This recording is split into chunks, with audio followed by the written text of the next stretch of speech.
Assalamualaikum. My name is Nur Atira binti Muhammad Nasir. I am from DPY 36. My metric number is 424-221-2005. I was given the topic of plumb line under the posture assessment. Here I will share you some information that I have studied. Based on my observation, the plumb line is placed just in front of lateral malleolus or through greater trochanter.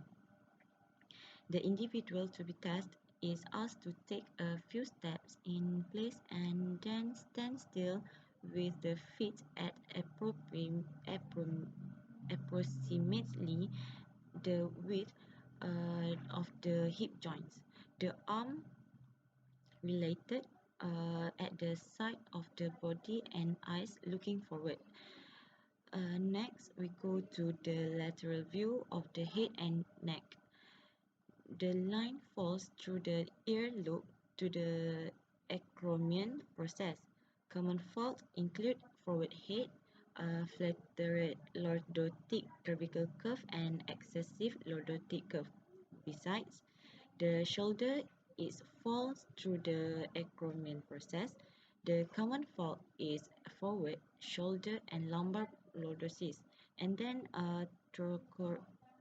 thoracic vertebra. The line bisects the chest asymmetrically. The common faults have four, which is kyphosis, funnel chest, barrel chest, and pigeon chest. Next, we also studied on lumbar vertebra. The line falls midway between the abdomen and back and slightly anterior to the sacroiliac joints. Its common fault is lordosis, sway back, and flat back.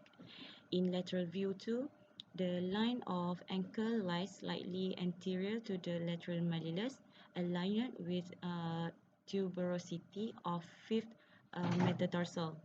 The forward posture is common fault for ankle. Furthermore, we go to the posterior view. First of all, we also studied on head and neck. First, the midline bisects the head through the external occipital protuberance. Head is usually positioned squarely over the shoulder so that eyes remain level. The common fault is head tilt, head rotated, adducted scapula, and abducted scapula, and the last one is winging of the scapula. For the next trunk, the lines bisect of spinous process of the thoracic and lumbar vertebra. Common fault is lateral deviation. In this posterior view, we also have pelvis and hip. The line bisects of the gluteal cleft. The line bisects the gluteal cleft and the posterior superior iliac spines are on the same horizontal plane. The iliac crest, gluteal fold, and greater trochanter are leveled.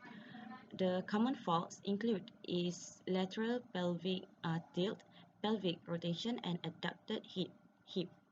Next, on the knee, the plumb line lies equidistant between the knees.